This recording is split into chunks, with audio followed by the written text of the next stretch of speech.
في يوم الاثنين 22 من شهر شوال لعام 1443 نحن الآن نتحرك من مدينة ديردوة إلى القرى والمدن المتضررين من الجفاف والمجاعة في الإقليم الصومالي بإثيوبيا، خاصة في محافظة السيتي.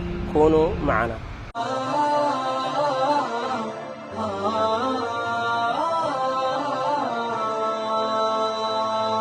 إلى الله نمضي جموع الإخاء بحب نقي وخير العطاء، سلكنا التطوع دربا كريما كغيم ندي كثير الرواء، تركنا ملذات هذه الحياة جهادا لنيل العلا والصفاء، لنا همة ما لها من نزول، لنا هدف فوق كل الحناء، تركنا ملذات هذه الحياة جهادا لنيل العلا والصفاء، لنا همة ما لها من نزول. بسم الله الرحمن الرحيم. الحمد لله رب العالمين، والصلاة والسلام على رسوله الأمين وعلى آله وصحبه أجمعين. بعد أن تحركنا الساعة 5 من مدينة ديردوة، وصلنا إلى قرية بدوين الساعة 8 ظهرا. وهنا كما ترون هذا المستوصف الذي هو أمامكم، الناس أصابهم الإسهال والجوع والأمراض المصاحبة. فكما ترون هؤلاء المساكين وغيرهم نائمين في هذا المستوصف المتواضع الذي لا يوجد دواء كافية لعلاج هؤلاء المرضى. وكما أخبرونا الإخوة القائمين بإدارة هذا المستوصف أن امرأتين كبيرتين توفي اليوم بسبب الإسهال، وفي كثر من المرضى من النائمين تحت الأشجار وتحت العراء يلتحفون السماء، لا يجدون المساعدة إلا من الله ثم منكم. هؤلاء المساكين هؤلاء المحتاجين يحتاجون إلى مساعدة الله أولا ثم إلى مساعدتكم. بارك الله فيكم. فمما لا شك فيه أن أهل الخير من بلاد الحرمين الشريفين أنهم سيقفون مع هؤلاء المساكين، هؤلاء المتضررين من الجفاف والمجاعة والأمراض. فنسأل الله سبحانه وتعالى أن يوفقكم ويوفقنا. بارك الله فيكم.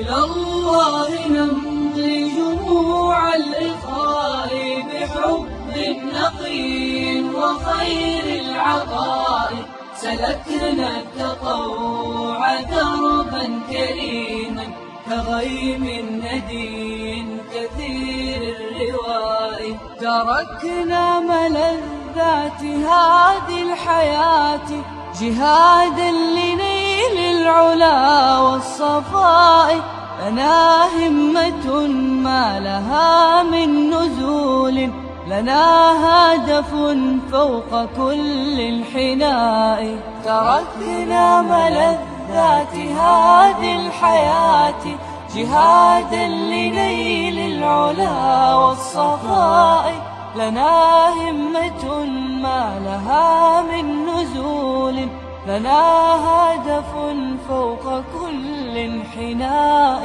سنابل صبح إذا قال ليل، وأمن لمستوحش في العراء. إلى الله نمضي جموع الإخاء بحب نقي وخير العطاء.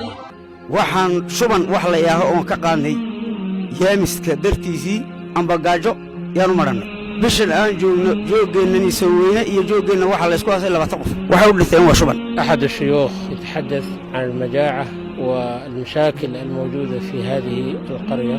قال خلال الأيام الأخيرة توفي 20 نفر بسبب الإسهال والأمراض والمجاعة الموجودة في هذه المنطقة، فنحن ما رأينا مواد غذائية ذات نفع مؤثر منذ فترة طويلة. فأهم الاحتياجات التي يطلبها هذا الشيخ وغيره المواد الغذائية التي لها فيتامينات حتى يتقوى جسم الإنسان، مثل اللبن والدقيق والزيت. هذا هو الذي يطلبهم، جزاه الله خير.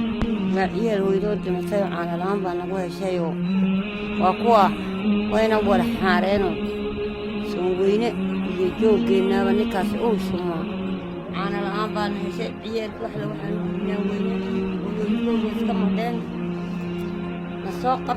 هذه المرأة المسلمة قالت هؤلاء الأولاد توفيت أمهما بسبب المرض والإسهال الموجود حاليا، فيناشدون أهل الخير والمحسنين أن يساعدوهم وأن يمدوا لهم يد العون. هكذا ما تقول هذه المرأة المسلمة. ساعدها لجوء دad wax noo sara joogsaday iyo dunyada wax noo sara joogsaday ma jiro, waxana duubina waa jallaan ilaahay niman hayno quud ka suweynina ma jiro, xanoo maqan ma og.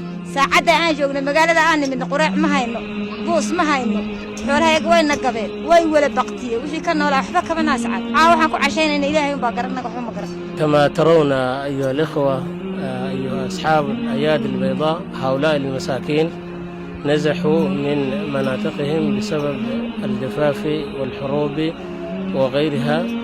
فهؤلاء النسوان يشكون عدد من الأمور. أولا يقولون نحن بحاجة ماسة إلى مساعدة من الله أولا، ثم من أهل الخير من أصحاب الأيادي البيضاء جزاهم الله خيرا. يقولون ما عندنا شيء نتعشى وما فطرنا، والناس أصبحوا يموتون جوعا ويموتون بسبب الإسهال والأمراض الذي أصابهم. فهؤلاء المساكين يؤمنون بالله، يحتاجون إلى مساعدتكم والوقوف معهم وأن تمدوا يد العون. جزاكم الله خيرا من طعام ودواء. حقيقة ما لمسناه ورأيناه يشهد، وكما تلاحظون أن الأولاد عريانين وتظهر الحاجة عليهم حقيقة. فجزاكم الله خير، وصلى الله على نبينا محمد.